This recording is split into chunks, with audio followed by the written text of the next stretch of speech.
Hi, my name is Lessél.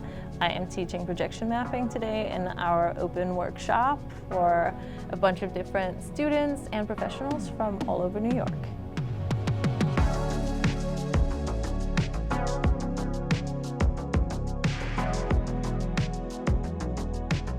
So today we are focusing on creating sort of a map-a-thon, which is when you have a ton of different projectors and a ton of different surfaces to map on in the space.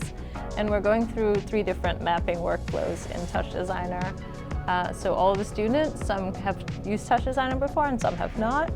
And they're essentially sitting by each of their computers and getting a deep dive into 3 different ways of handling projection mapping. Doing it live with live feedback and assisting each other, and today has been really fun.